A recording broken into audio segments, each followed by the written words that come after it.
आज मंगलवार का पावन दिन है। आज हम आपको हनुमान जी की एक ऐसी दुर्लभ और चमत्कारिक कथा सुनाने जा रहा हूँ जिसे सुनने मात्र से ही घर की सारी गरीबी, दुख और बड़ी से बड़ी मुसीबत पल भर में दूर हो जाती है।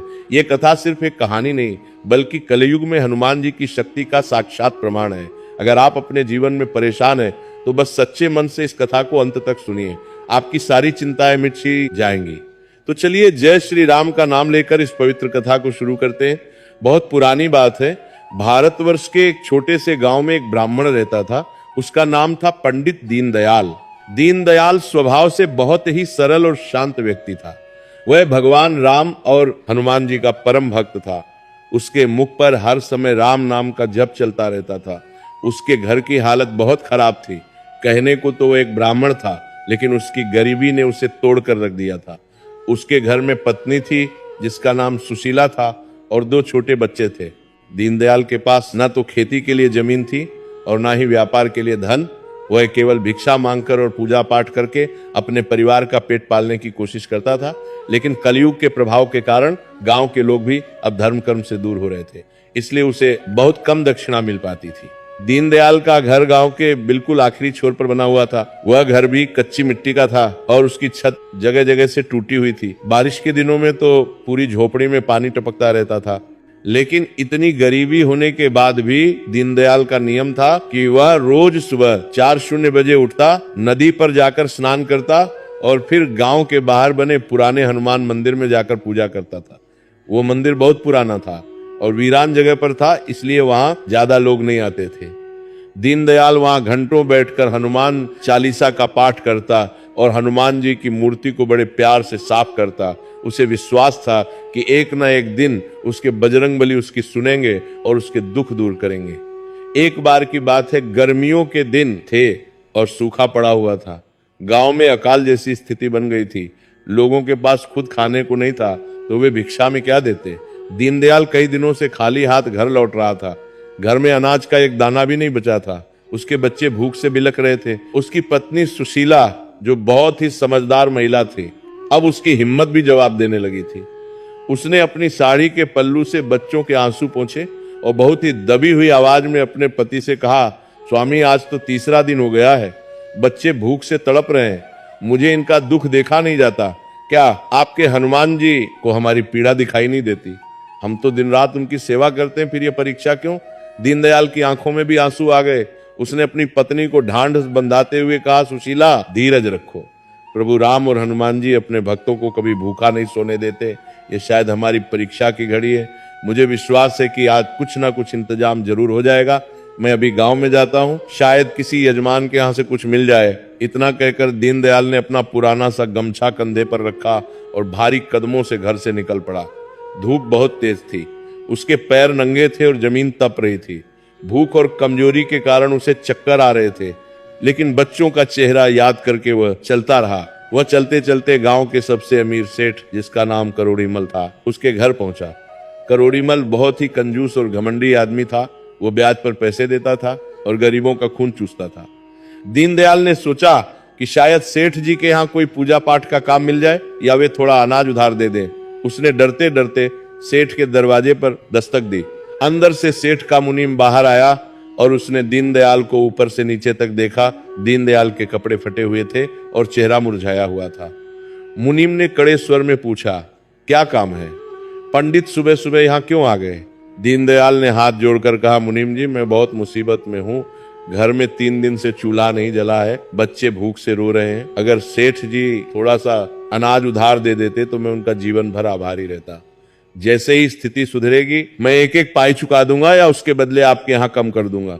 मुनीम ने जोर से हंसते हुए कहा, उधार? अरे पंडित, सेठ जी तो अपनी परछाई भी किसी को मुफ्त में नहीं देते और तुम तो पहले से ही इतने गरीब हो, तुम क्या चुकाओगे? जाओ यहाँ से, यहाँ कोई लंगर नहीं चल रहा। दीनदयाल की आंखों के सामने अंधेरा छा गया। उसने बहुत मिन्नतें की, लेकिन मुनीम ने उसे धक्के मारकर वहां से हटा दिया। उस वक्त दीनदयाल को ऐसा लगा जैसे किसी ने उसके स्वाभिमान को कुचल दिया हो। वह वहां से अपमानित होकर लौटा। उसका मन बहुत भारी हो गया था। वह सोचने लगा कि क्या गरीबी होना कोई पाप है? क्या ईश्वर केवल अमीरों के है? वह भटकता हुआ गांव की गलियों में घूमता रहा, लेकिन उस दिन मानो किस्मत पूरी तरह से उससे रूठ गई थी। दोपहर ढलने को आई थी और उसे एक मुट्ठी अनाज भी नहीं मिला था। हर जगह से उसे दुत्कार ही मिली। शाम होने वाली थी, सूरज ढल रहा था। दीनदयाल के कदम अब घर की तरफ नहीं उठ रहे थे।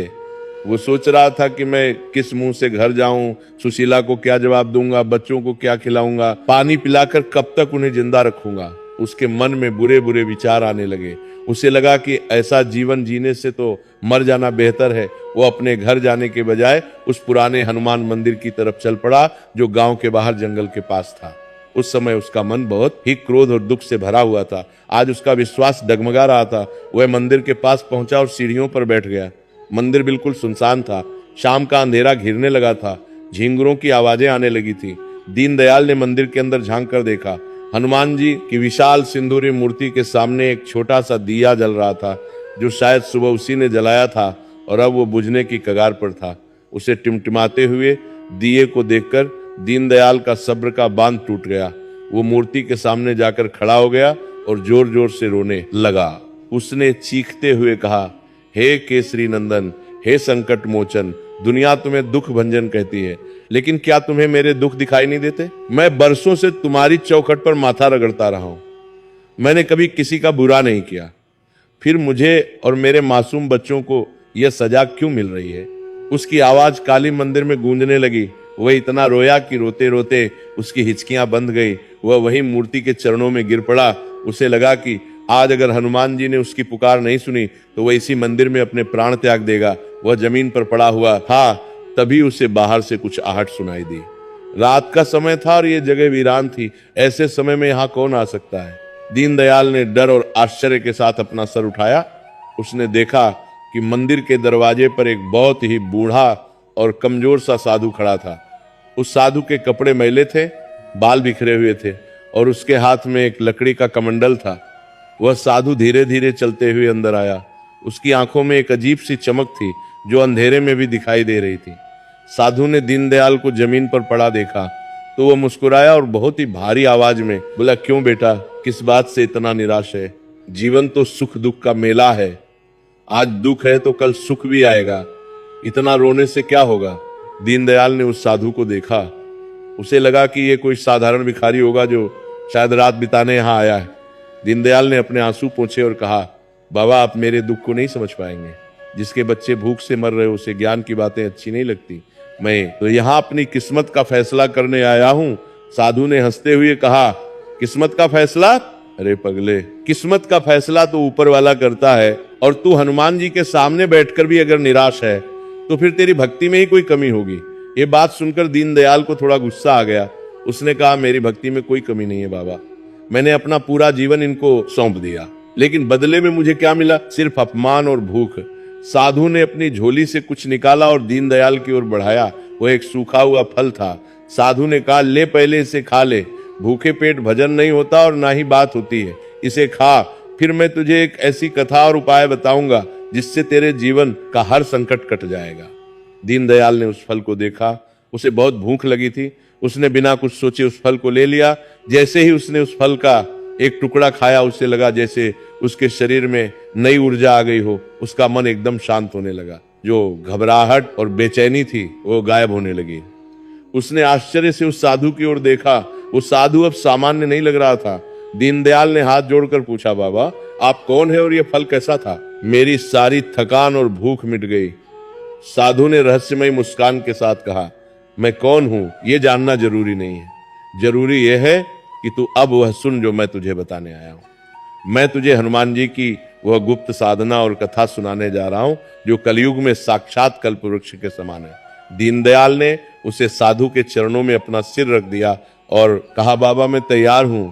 मेरे पास अब खोने के लिए कुछ नहीं बचा है। आप मुझे वो मार्ग दिखाइए जिससे मेरे परिवार के प्राण बच सके। उस बूढ़े साधु ने दीनदयाल के सिर पर हाथ फेरा। उस स्पर्श में एक ऐसी अलौकिक शक्ति थी कि दीनदयाल का रोम रोम पुलकित हो उठा। साधु ने उसे अपने पास बिठाया और कहा, ध्यान से सुन दीनदयाल, ये कथा केवल एक कहानी नहीं है।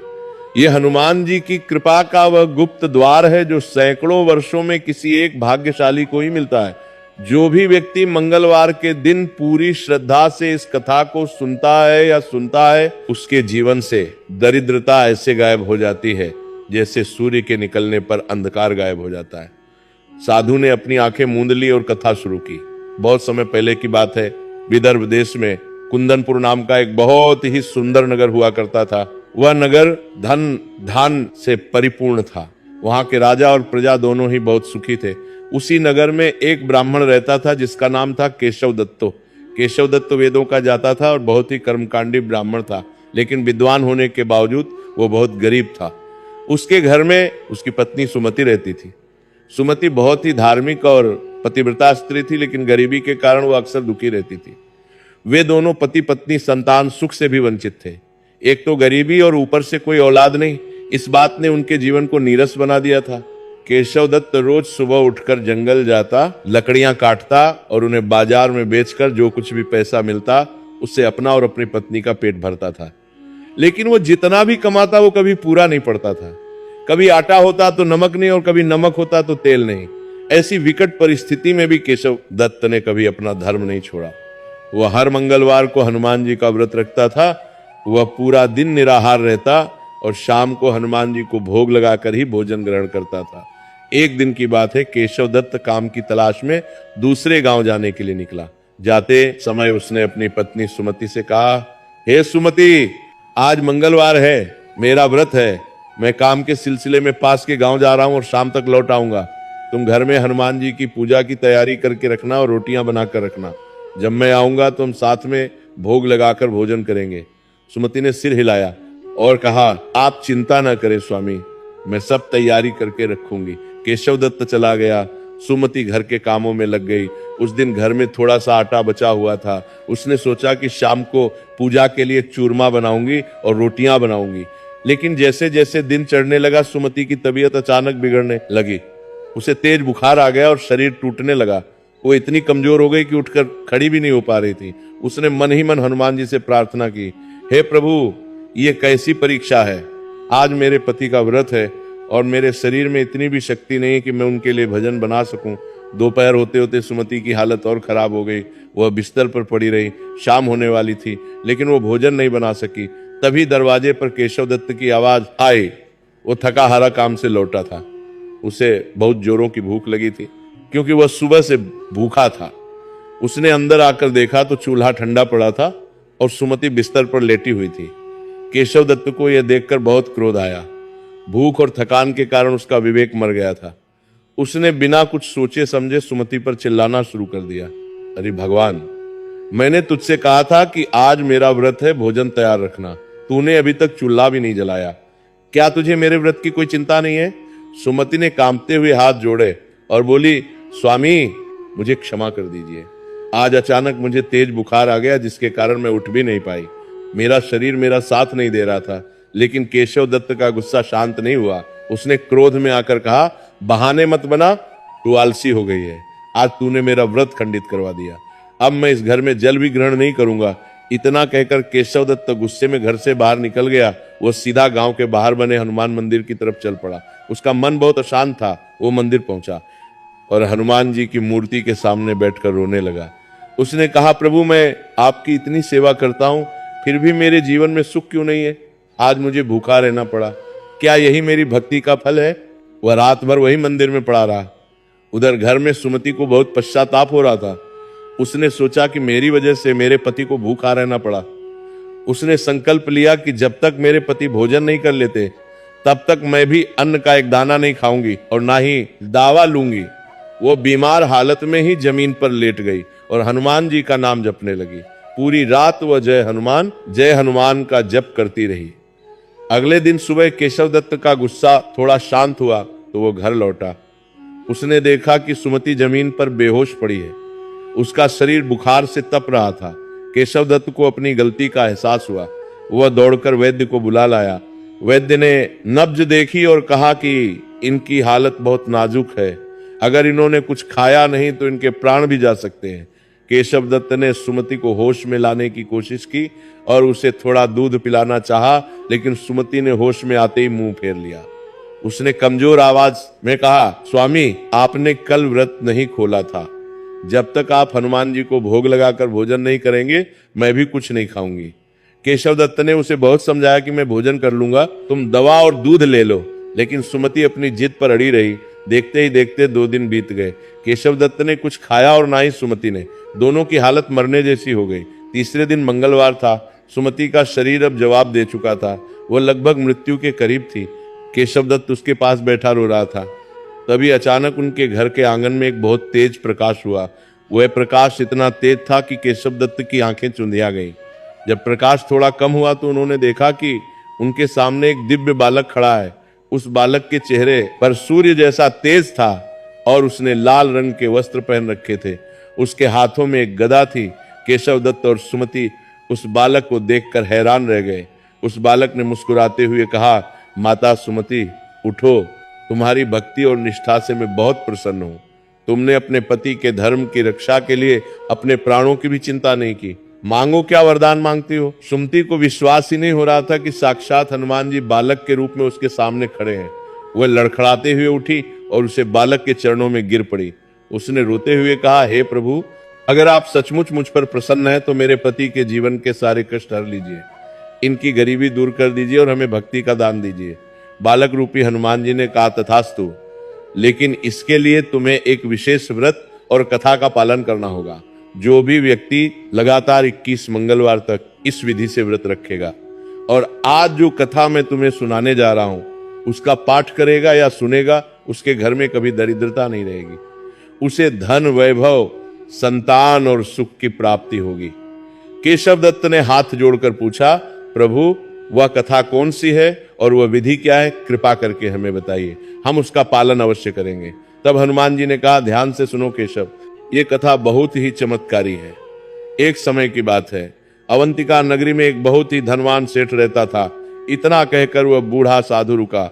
उसने दीनदयाल की ओर देखा जो मंत्रमुग्ध होकर सुन रहा था। साधु ने कहा, दीनदयाल, अब जो कथा उस दिव्य बालक ने केशव दत्त को सुनाई थी वही असली मंगलवार की पावन कथा है।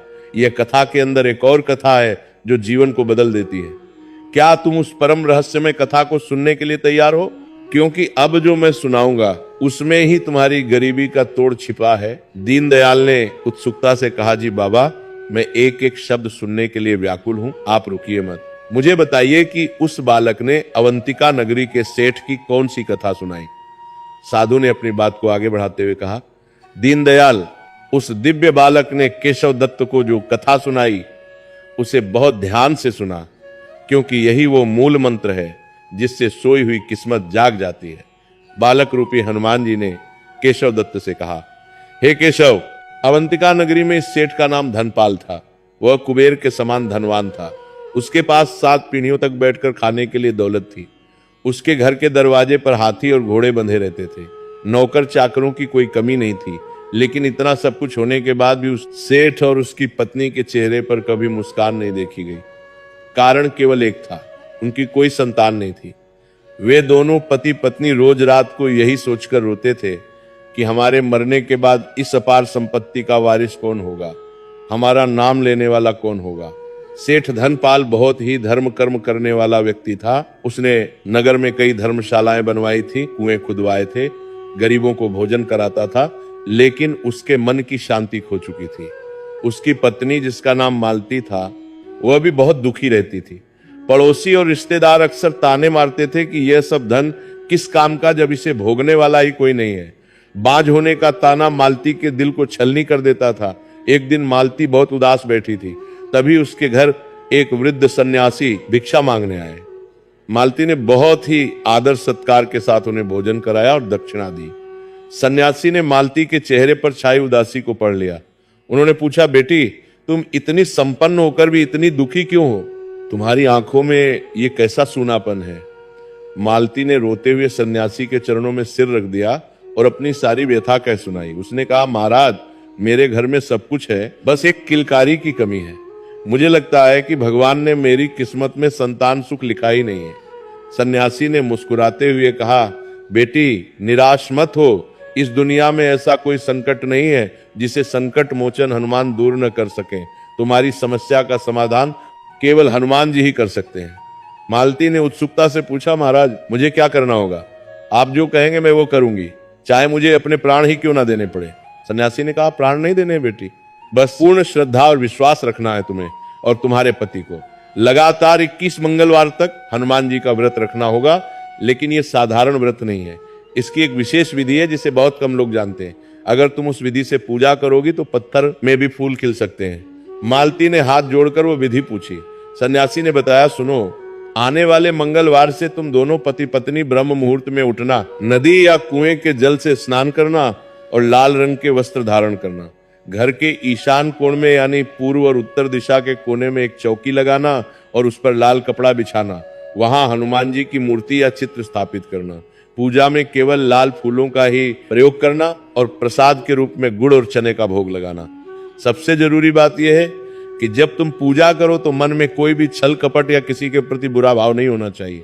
सन्यासी ने आगे बताया, दिन भर मन ही मन हम हनुमते नमः मंत्र का जाप करना। शाम के समय जब सूर्य अस्त हो रहा हो तब दोबारा हनुमान जी के सामने घी का दीपक जलाना और उन्हें चूरमे का भोग लगाना याद रखना। उस दिन घर में नमक का प्रयोग बिल्कुल नहीं होना चाहिए, ना तुम खाओगे और ना ही घर में किसी को खाने दोगे। और सबसे महत्वपूर्ण बात, 21वें मंगलवार को जब व्रत का उद्यापन करो तो 21 छोटे बालकों को जिन्हें हनुमान जी का रूप माना जाता है, उन्हें आदर पूर्वक घर बुलाकर भोजन कराना और उन्हें लाल रंग का वस्त्र या फल उपहार में देना। अगर तुमने ऐसा किया तो हनुमान जी तुम्हारी सूनी गोद जरूर भर देंगे। इतना बताकर वो सन्यासी वहां से चले गए। मालती ने शाम को जब सेठ धनपाल घर आए तो उन्हें सारी बात बताई। धनपाल, जो हर जगह से निराश हो चुका था, उसे इस बात में उम्मीद की एक किरण दिखाई दी। उसने कहा, मालती, हम ये व्रत जरूर करेंगे। हमने इतने डॉक्टरों और वैद्यों के चक्कर लगाए, इतने टोने टोटके किए, तो प्रभु की शरण में जाने से पीछे क्यों हटे। अगले ही मंगलवार से सेठ और सेठानी ने व्रत शुरू कर दिया। उन्होंने पूरी निष्ठा के साथ नियमों का पालन किया। वे सुबह जल्दी उठते, पूजा करते और दिन भर हनुमान जी का ध्यान करते। पहले कुछ मंगलवार तो सब ठीक चला, लेकिन जैसे जैसे समय बीतने लगा उनकी परीक्षा शुरू हो गई। उनके व्यापार में अचानक घाटा होने लगा। उनके कुछ जहाज जो माल लेकर विदेश गए थे वे समुद्र में डूब गए।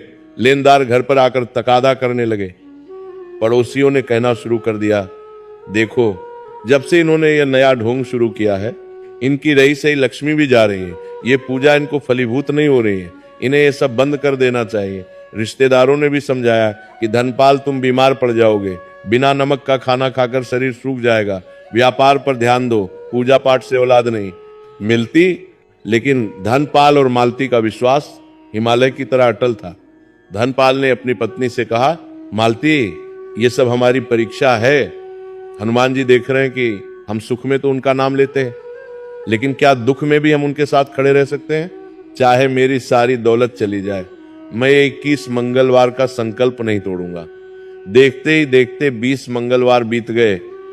सेठ की आर्थिक स्थिति बहुत खराब हो गई थी, लेकिन उनके चेहरे का तेज और भी बढ़ गया था। अब बारी थी आखिरी और 21वें मंगलवार की। यह सबसे कठिन दिन होने वाला था। उस दिन सुबह से ही मूसलाधार बारिश हो रही थी। आसमान में काले बादल छाए हुए थे और बिजली कड़क रही थी। ऐसा लग रहा था मानो प्रलय आने वाली हो। सेठ धनपाल को उद्यापन के लिए 21 बालकों को भोजन पर बुलाना था, लेकिन इतनी भयानक बारिश में कोई भी अपने बच्चों को घर से बाहर नहीं भेज रहा था। सेठ घर के दरवाजे पर खड़ा होकर बारिश रुकने का इंतजार कर रहा था। दोपहर हो गई, लेकिन बारिश नहीं रुकी। सेठ का दिल बैठने लगा। उसने सोचा, क्या मेरा संकल्प अधूरा रह जाएगा? अगर आज 21 ब्राह्मण बालकों ने भोजन नहीं किया तो मेरी सारी तपस्या व्यर्थ चली जाएगी। मालती अंदर पूजा घर में बैठी रो रही थी। उसने हनुमान जी की मूर्ति के सामने सिर पटक दिया और कहा, प्रभु, मेरी लाज अब आपके हाथ में है। अगर आज ये व्रत खंडित हुआ तो मैं अपने प्राण त्याग दूंगी। तभी एक चमत्कार हुआ। इतनी तेज बारिश और तूफान के बीच उन्हें दूर से कुछ बच्चों के हंसने और बात करने की आवाज सुनाई दी। सेठ ने आश्चर्य से देखा कि 21 छोटे छोटे बालक भीगते हुए उनके घर की ओर आ रहे हैं। उनके चेहरे पर एक अद्भुत चमक थी। वे बारिश में भीग रहे थे, लेकिन उन्हें ठंड नहीं लग रही थी। वे सब सेठ के दरवाजे पर आए और एक साथ बोले, बाबा, हमें बहुत जोरों की भूख लगी है, क्या हमें भोजन मिलेगा? सेठ की खुशी का ठिकाना नहीं रहा। वह दौड़कर अंदर गया और मालती को बुलाया। दोनों ने मिलकर उन बच्चों के पैर धोए, उन्हें सूखे कपड़े पहनाए और बड़े ही प्रेम से उन्हें चूरमे का भोजन कराया। बच्चे बड़े चाव से भोजन कर रहे थे। सेठ और सेठानी उन्हें देखकर ऐसे तृप्त हो रहे थे मानो उन्हें तीनों लोकों का सुख मिल गया हो। जब बच्चे भोजन कर चुके तो सेठ ने उन्हें उपहार देने के लिए जैसे ही अपनी तिजोरी खोली वो हैरान रह गया। जो तिजोरी व्यापार में घाटे के कारण खाली हो चुकी थी वह अब सोने और चांदी के सिक्कों से लबालब भरी हुई थी। उसे अपनी आंखों पर विश्वास नहीं हुआ। वह दौड़कर बच्चों के पास वापस आया, लेकिन वहां कोई नहीं था। वे 21 बच्चे पलक झपकते ही गायब हो चुके थे। न वे दरवाजे से बाहर गए, न आंगन में थे। तभी आकाशवाणी हुई, धनपाल, तेरी भक्ति और धैर्य से मैं प्रसन्न हूं। जिन बच्चों को तूने भोजन कराया वे कोई साधारण बालक नहीं थे, वे मेरे ही गुण थे। तूने अपनी गरीबी और समाज के ताने सहकर भी मेरा व्रत नहीं छोड़ा। जा, तेरा घर अब कभी खाली नहीं रहेगा। तुझे जल्द ही एक तेजस्वी पुत्र रत्न की प्राप्ति होगी जो तेरे कुल का नाम रोशन करेगा। बालक रूपी हनुमान ने केशव दत्त से कहा, केशव, उस सेठ के घर ठीक 9 महीने बाद एक सुंदर पुत्र का जन्म हुआ और उसका खोया हुआ सारा धन ब्याज समेत वापस आ गया। अवंतिका नगरी में उस सेठ का मान सम्मान पहले से भी ज्यादा बढ़ गया। यह चमत्कार उसी मंगलवार व्रत का फल था। कहानी सुनाकर वह दिव्य बालक हनुमान जी केशव दत्त की आंखों में देखते हुए बोले, केशव, मैंने तुम्हें ये कथा इसलिए सुनाई ताकि तुम्हें विश्वास हो जाए कि हनुमान जी के लिए कुछ भी असंभव नहीं है। अब मैं तुम्हें वो बीज मंत्र बताता हूं जिसे तुम्हें इस कथा के बाद जपना है। इतना कहकर साधु रुका। दीनदयाल, जो अब तक सांस रोके, ये कहानी सुन। सांस रोके नहीं कर देने का मार्क्यू में ताकि तरमान का दला दला जान कोली कहा रहा था। उसने तड़प कर पूछा, बाबा, वो बीज मंत्र क्या है? और केशव दत्त के साथ आगे क्या हुआ? क्या उसकी गरीबी भी मिटी? साधु ने दीनदयाल के सिर पर हाथ फेरा और कहा, धीरज रख बेटा, सब बताऊंगा। अब जो होने वाला था वह केशव दत्त की कल्पना से भी परे था। हनुमान जी ने उसे न केवल मंत्र दिया बल्कि उसे एक ऐसा आदेश भी दिया जिसे पूरा करना हर किसी के बस की बात नहीं थी। साधु ने अपनी बात आगे बढ़ाई और उसकी आंखों में एक गहरी चमक आ गई। उसने दीनदयाल से कहा, बेटा, ध्यान से सुन। उस दिव्य बालक ने केशव दत्त को जो मंत्र और आदेश दिया वह साधारण नहीं था। वही वह घड़ी थी जब केशव दत्त की परीक्षा अपनी चरम सीमा पर थी। बालक रूपी हनुमान जी ने केशव दत्त से कहा, केशव, तुमने और तुम्हारी पत्नी ने जो कष्ट सहे हैं उससे तुम्हारे पिछले जन्मों के पाप तो कट गए हैं, लेकिन अभी भी तुम्हारे भाग्य में राजयोग बनने में एक बाधा बाकी है। मैं तुम्हें वह गुप्त मंत्र देता हूं जिसका जब तुम्हें हर संकट से बचाएगा। वह मंत्र है, एवं हम हनुमते रुद्रा महाकाय हूं फट। इस मंत्र का जाप तुम्हें चलते फिरते उठते बैठते करना है, लेकिन मेरी कृपा पूरी तरह पाने के लिए तुम्हें आज रात एक बहुत बड़ा काम करना होगा। केशव दत्त ने हाथ जोड़कर कहा, प्रभु, आप आदेश दें, आपके लिए मैं आग में भी कूदने को तैयार हूं। बालक ने गंभीर स्वर में कहा, आग में नहीं कूदना है केशव, लेकिन जो काम मैं बताने जा रहा हूं वो आग में कूदने से कम नहीं है। तुम्हारे गांव के उत्तर दिशा में जो घना जंगल है वहां एक बहुत पुराना बरगद का पेड़ है। उस पेड़ पर एक ब्रह्म राक्षस का वास है। वो पिछले 100 वर्षों से मुक्ति के लिए तड़प रहा है। उसने अपने जीवन में बहुत पाप किए थे, इसलिए उसे ये योनि मिली है। वो किसी को भी उस पेड़ के पास आने नहीं देता, जो भी जाता है उसे मार डालता है। तुम्हें आज आधी रात को जब दुनिया सो रही होगी उस पेड़ के नीचे जाना होगा और उसे भयानक ब्रह्म राक्षस को यही मंगलवार की पावन कथा सुननी होगी जो मैंने तुम्हें अभी सुनाई है। ये सुनकर केशव दत्त का शरीर एक पल के लिए कांप गया। उस बरगद के पेड़ और उस जंगल की कहानियां पूरे इलाके में मशहूर थीं। लोग दिन में भी उधर जाने से डरते थे। वहां जाने का मतलब था साक्षात मौत के मुंह में जाना। केशव दत्त थे। दत्त के माथे पर पसीना आ गया, लेकिन उसने अपने सामने खड़े उस दिव्य बालक को देखा जिसके चेहरे पर अभय मुद्रा थी। केशव ने अपना डर मन ही मन दबाया और कहा, प्रभु, अगर आपकी यही आज्ञा है तो मैं जाऊंगा। अगर उस राक्षस के हाथों मेरी मृत्यु भी लिखी है तो वो भी मुझे स्वीकार है, क्योंकि मैं आपके आदेश का पालन करते हुए मारूंगा। बालक मुस्कुराया और बोला, डरो मत केशव, जो राम का नाम लेता है उसका काल भी कुछ नहीं बिगाड़ सकता। तुम बस अपनी निष्ठा बनाए रखना। जैसे ही तुम उसे कथा सुनोगे उसका उद्धार हो जाएगा और उसे मुक्ति मिल जाएगी। उसके मुक्त होते ही तुम्हें वो खजाना प्राप्त होगा जिसकी तुमने कभी कल्पना भी नहीं की होगी। इतना कहकर वह दिव्य प्रकाश पुंज धीरे धीरे कम होने लगा और देखते ही देखते वो बालक वहां से अंतर्धान हो गया। जैसे ही वो बालक गया, केशव दत्त को लगा जैसे वह किसी गहरी नींद से जागा हो। उसने देखा कि सुमति, जो कुछ देर पहले तक मरने की हालत में थी, अब उठकर बैठ गई थी। उसके चेहरे की बीमारी और कमजोरी पूरी तरह गायब हो चुकी थी। सुमति ने केशव की ओर देखा और कहा, स्वामी, क्या मैंने कोई सपना देखा?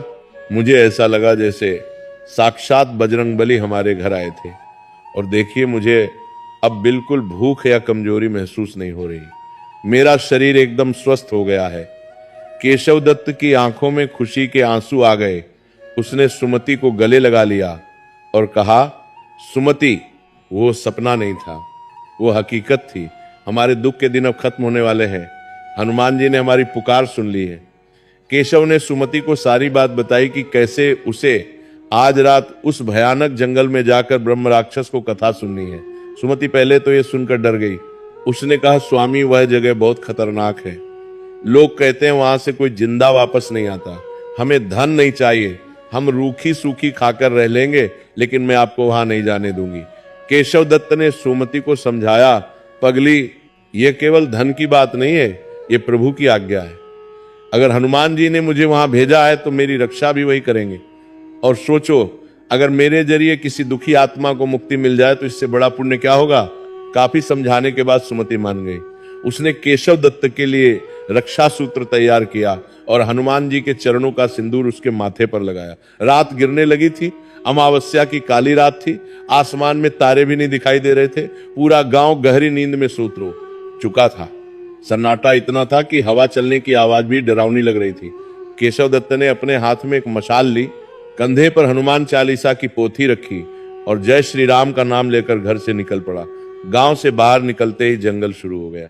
जंगल में घुसते ही माहौल एकदम बदल गया। वहां अजीब सी गंध आ रही थी। झाड़ियों में से जानवरों के चलने की आवाजें आ रही थी।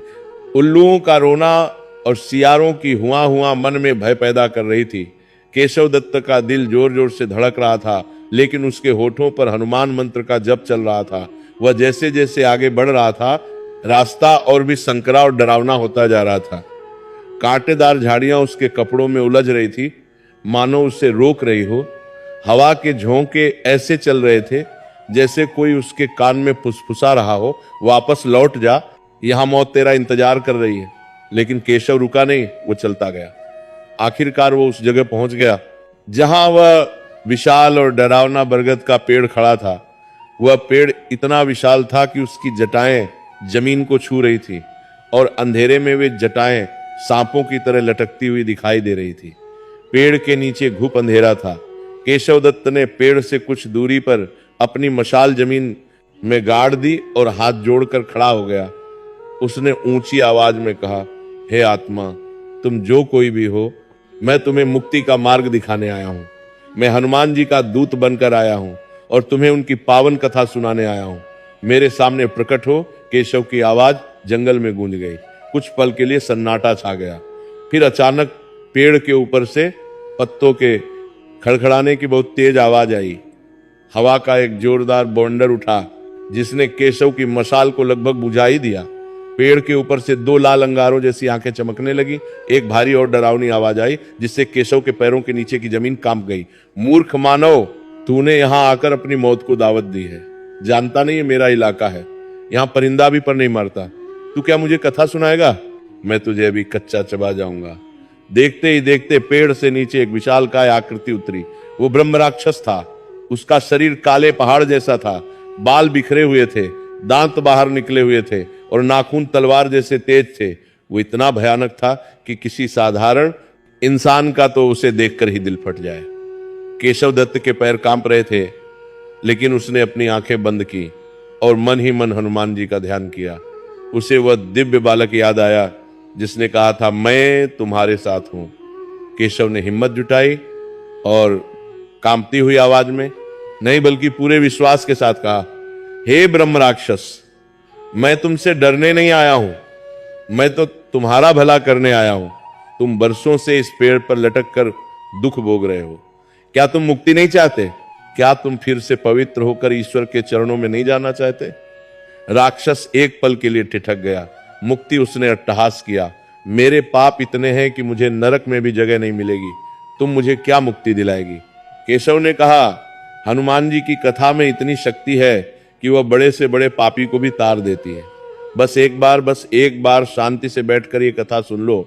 अगर उसके बाद भी तुम्हें शांति ना मिले तो मुझे खा लेना, मैं कोई विरोध नहीं करूंगा। राक्षस ने केशव की आंखों में देखा। वहां उसे डर की जगह एक अजीब सी करुणा और विश्वास दिखाई दिया। सदियों से उसे लोगों ने केवल नफरत और डर से देखा था।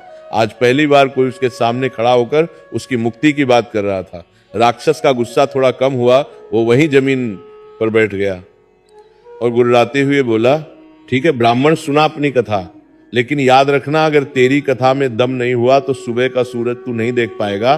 केशव दत्त वहीं जमीन पर बैठ गया।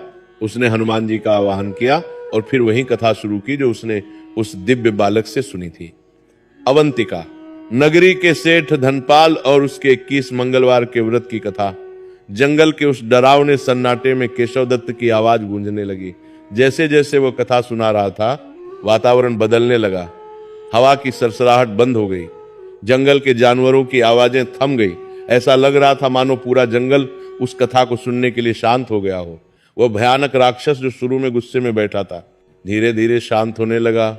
उसकी लाल आंखों की चमक कम होने लगी और उसकी आंखों से आंसू बहने लगे। केशव दत्त ने पूरी तल्लीनता से कथा सुनाई। उसने बताया कि कैसे हनुमान जी ने सेठ धनपाल की सूनी गोद भरी और कैसे उसकी दरिद्रता दूर की। जब कथा समाप्त हुई और केशव ने कहा, बोलो पवनसुत हनुमान की जय, तो जंगल में एक चमत्कार हुआ। उस राक्षस के शरीर से एक तेज रोशनी निकलने लगी। उसका भयानक रूप बदलने लगा। देखते ही देखते वो काला और डरावना शरीर गायब हो गया और उसकी जगह एक दिव्य गंधर्व खड़ा हो गया। उसने सफेद वस्त्र पहने हुए थे और उसके चेहरे पर शांति थी। उसने हाथ जोड़कर केशव दत्त को प्रणाम किया। उस गंधर्व ने कहा, हे ब्राह्मण देवता, आपका कोटि कोटि धन्यवाद। आपने मुझे इस प्रेत योनि से मुक्त कर दिया। मैं पिछले जन्म में एक विद्वान था, लेकिन अपने ज्ञान के घमंड में मैंने एक संत का अपमान कर दिया था, जिसके श्राप के कारण मैं ब्रह्म राक्षस बन गया था। आज हनुमान जी की इस अमृतमयी कथा ने मेरे सारे पाप धो दी। मैं अब बैकुंठ जा रहा हूं। केशव दत्त यह देखकर धन्य हो गया। उसे विश्वास नहीं हो रहा था कि एक कथा में इतनी शक्ति हो सकती है। गंधर्व ने जाते जाते कहा, रुको ब्राह्मण, मैं तुम्हारा क्षण कभी नहीं चुका सकता, लेकिन जाने से पहले मैं तुम्हें वह चीज देना चाहता हूं जिसकी रक्षा मैं इतने वर्षों से कर रहा था। इसी बरगद के पेड़ के ठीक नीचे जड़ों के बीच में एक गुप्त स्थान है, वहां खुदाई करना। वहां तुम्हें पूर्वजों का गड़ा हुआ धन मिलेगा। वह अब तुम्हारा है। उसका उपयोग एक धर्म के कार्यों में और अपनी गरीबी मिटाने में करना। इतना कहकर वह गंधर्व आकाश मार्ग से चला गया। केशव दत्त वहां अकेला खड़ा था, लेकिन अब उसे डर नहीं लग रहा था। उसने तुरंत पेड़ के नीचे की जमीन देखी। वहां की मिट्टी कुछ उभरी हुई थी।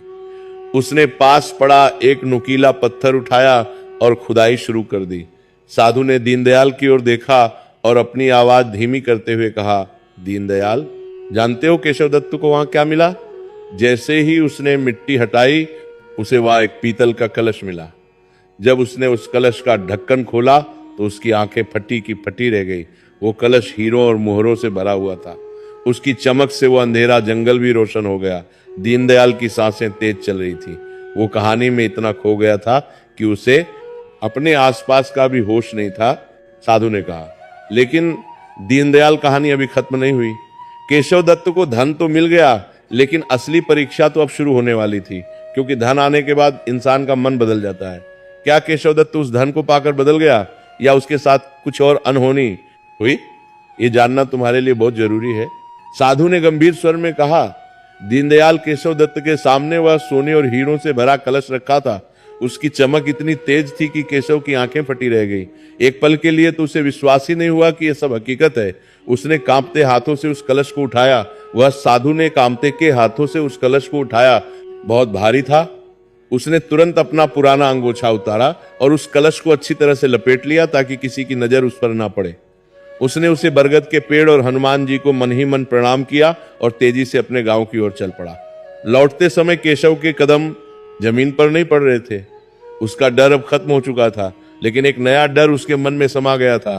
पहले उसे जंगल के जानवरों और भूत प्रेतों का डर था, लेकिन अब उसे इंसानों का डर सताने लगा था। उसे लग रहा था कि झाड़ियों के पीछे कोई छिपा तो नहीं है। क्या किसी ने उससे धन ले जाते देख तो नहीं लिया? वो बार बार पीछे मुड़कर देखता और अपनी चाल तेज कर देता। वो पसीने से लथपथ होकर भागता हुआ अपने घर पहुंचा। उसने घर का दरवाजा खटखटाया। सुमति जो रात भर जागकर उसकी राह देख रही थी, उसने तुरंत दरवाजा खोला। केशव को पसीने में भीगा और घबराया हुआ देखकर वो डर गई। उसने पूछा, स्वामी आप ठीक तो हैं? क्या हुआ? आप इतने घबराए हुए क्यों हैं? केशव ने बिना कुछ बोले तुरंत अंदर आकर दरवाजा बंद कर लिया और लोहे की सांकल चढ़ा दी। वह सुमति को खींचकर घर के सबसे अंदर वाले कमरे में ले गया, जहां कोई खिड़की नहीं थी। वहां जाकर उसने वो अंगोछा खोला। जैसे ही अंगोछा हटा, कमरे में रखे उस कलश से रंग बिरंगी रोशनी बिखर गई। सुमति ने जब उस कलश को देखा तो वह सन्न रह गई। उसमें सोने की मोहरें, हीरों के हार और कीमती रत्न भरे पड़े थे। सुमति ने अपनी जिंदगी में इतना धन एक साथ कभी नहीं देखा था। उसकी आवाज नहीं निकल रही थी। उसने इशारे से पूछा कि ये सब क्या है? केशव ने हाँफते हुए सारी बात बताई। उसने बताया कि कैसे उसने ब्रह्म राक्षस को कथा सुनाई, कैसे उसे मुक्ति मिली और कैसे उस गंधर्व ने उसे ये गुप्त खजाना दिया। ये सुनकर सुमति की आंखों से आंसू बहने लगे। उसने हाथ जोड़कर कहा, हे बजरंगबली, आपकी लीला अपरंपार है। आपने हमारी गरीबी मिटा दी। केशव दत्त बहुत खुश था। वो उन सिक्कों को बार बार छूकर देख रहा था। उसने सुमति से कहा, देखो सुमति, अब हमारे दुख के दिन बीत गए। अब हम राजाओं की तरह रहेंगे।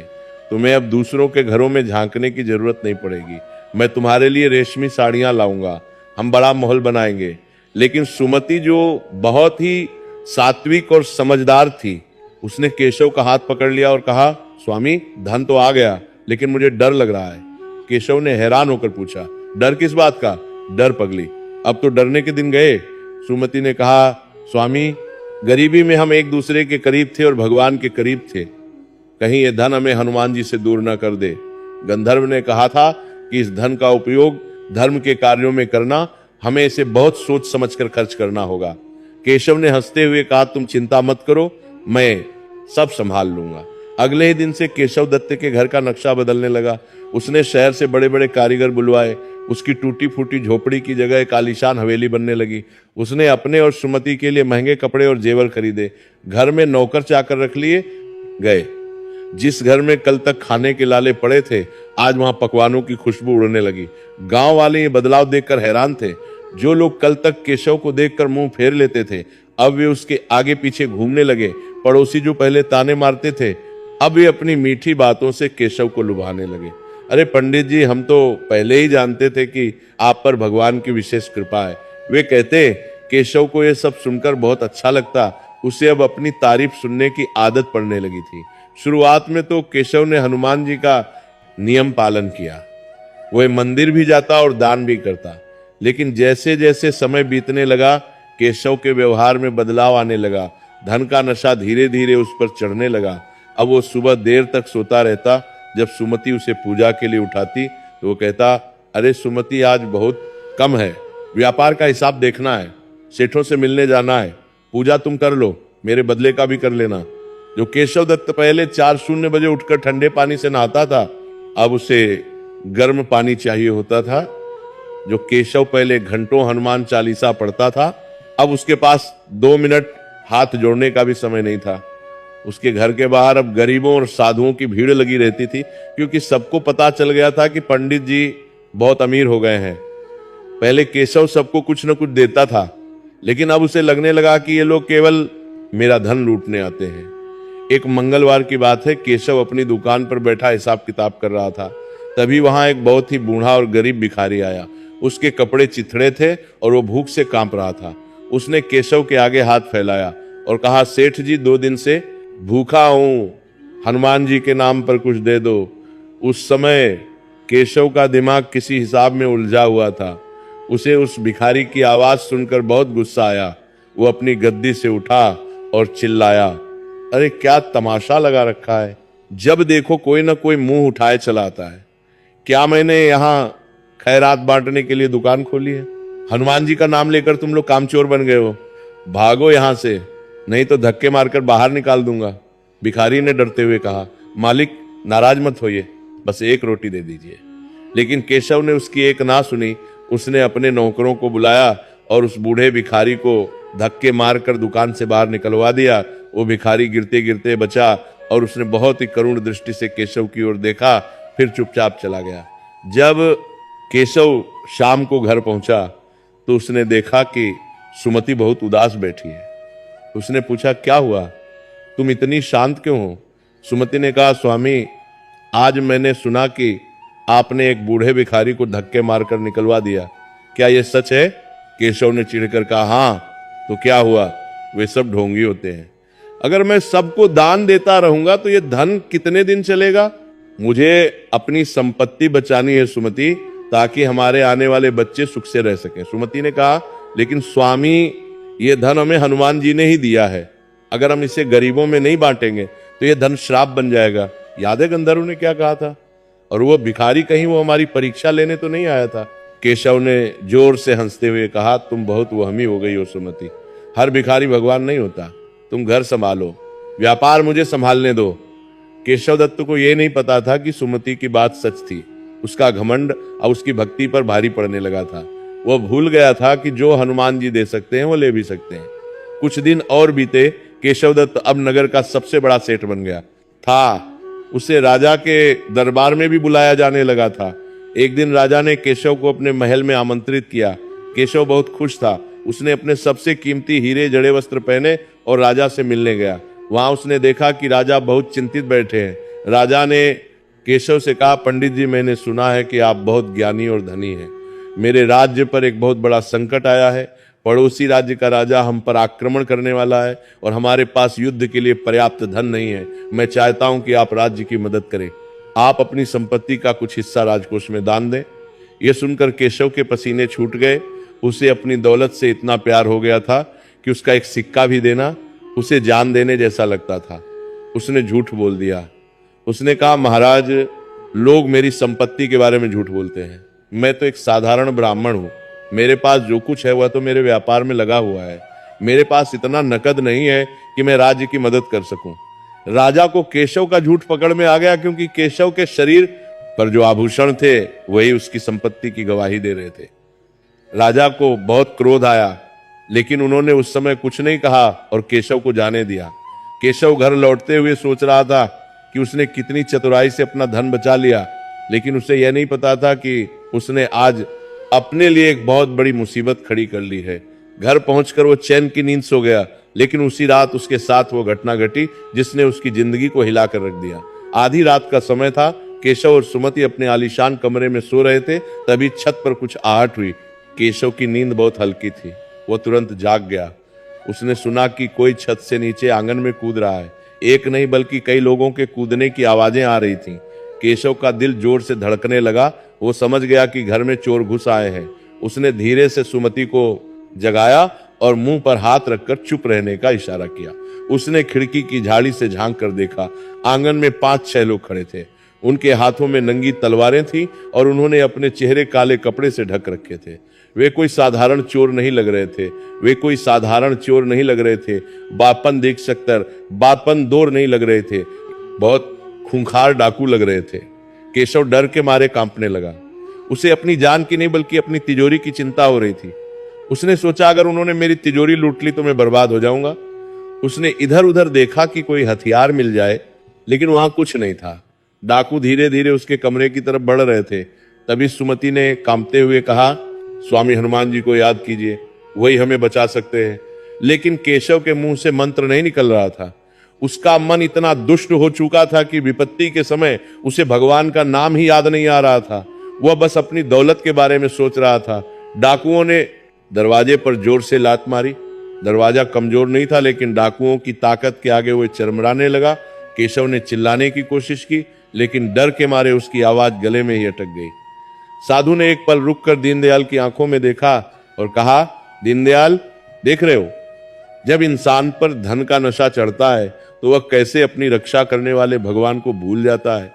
केशव के पास सब कुछ था, लेकिन संकट के समय उसका सबसे बड़ा हथियार विश्वास उसके पास नहीं था। अब डाकू दरवाजा तोड़ने ही वाले थे। क्या केशव की दौलत उसे बचा पाएगी या सुमति की भक्ति कोई चमत्कार करेगी? ये जानने के लिए तुम्हें आगे की कथा सुननी होगी। साधु ने गहरी सांस लेते हुए कहा, दीनदयाल। अब इस कहानी का अंतिम और सबसे महत्वपूर्ण भाग सुन, क्योंकि यही जीवन का सार है। दरवाजा टूटते ही वे पांचों खूंखार डाकू कमरे में दाखिल हुए। केशव दत्त डर के मारे थर थर कांप रहा था। उसने अपनी पत्नी सुमति को अपने पीछे छिपा लिया, लेकिन उसकी नजरें बार बार अपनी तिजोरी की तरफ जा रही थी। डाकुओं के सरदार ने केशव की गर्दन पर तलवार रखते हुए कड़कदार आवाज में कहा, पंडित जान प्यारी है या माल? चुपचाप तिजोरी की चाबी दे दे, वरना तेरी और तेरी पत्नी की लाशें यहीं बिछा देंगे। केशव दत्त, जो धन के मोह में अंधा हो चुका था, वह गिड़गिड़ाते हुए बोला, भैया मुझे मत मारो, लेकिन ये धन मैंने बहुत मुश्किल से जमा किया है। ये मेरे बुढ़ापे का सहारा है। आप थोड़ा ले लो, लेकिन सब मत ले जाओ। सरदार ने केशव के गाल पर एक जोरदार तमाचा मारा और चाबी छीन ली। केशव जमीन पर गिर पड़ा। डाकुओं ने तिजोरी खोली और उसमें रखा सारा सोना, चांदी, हीरे और वह जादुई कलश भी अपनी बोरियों में भर लिया। केशव दत्त पागलों की तरह चीख रहा था, मेरा धन, मेरी कमाई लूट लिया, सब लूट लिया, लेकिन उसे बचाने वाला कोई नहीं था। तभी सुमति ने अपनी आंखें बंद की और जोर जोर से हनुमान जी का स्मरण किया। वह बोली, हे संकट मोचन, धन जाता है तो जाए, मेरे पति के प्राणों की रक्षा करो, इन्हें सद्बुद्धि दो। डाकू सारा माल समेत कर जैसे ही भागने के लिए मुड़े, तभी एक अजीब घटना घटी। आंगन में अचानक सैकड़ों बंदर आ गए। पता नहीं वे कहां से आए थे। बंदरों ने डाकुओं पर हमला नहीं किया, बल्कि वे जोर जोर से चीखने लगे और डाकुओं का रास्ता रोक लिया। डाकू डर गए। हड़बड़ी में भागते हुए उनका पैर फिसला और वह जादुई कलश जो उन्होंने बोरी में सबसे ऊपर रखा था, वह उछल कर आंगन में बने कुएं में जा गिरा। छपाक की आवाज के साथ वह कलश गहरे पानी में समा गया। डाकू अपनी जान बचाकर बाकी धन लेकर भाग गए। केशव दत्त दौड़कर कुएं की मुंडेर पर गया और छाती पीट पीट कर रोने लगा। हाय मेरा कलश, मेरा खजाना, सब चला गया, मैं बर्बाद हो गया। सुमति उसके पास आई और उसके कंधे पर हाथ रखकर बोली, स्वामी शांत हो जाइए, जो हुआ अच्छे के लिए हुआ। वह धन हमें पाप की ओर ले जा रहा था। उस धन ने आपको अहंकारी बना दिया था। आपने गरीबों का अपमान किया, राजा से झूठ बोला और भगवान को भूल गए। शायद हनुमान जी यही चाहते थे कि आप अपनी असली दौलत को पहचाने। केशव ने रोते हुए सुमति की ओर देखा। उसकी आंखों से अहंकार का पर्दा हट चुका था। उसे वो बूढ़ा भिखारी याद आया जिसे उसने धक्के मारकर निकाला था।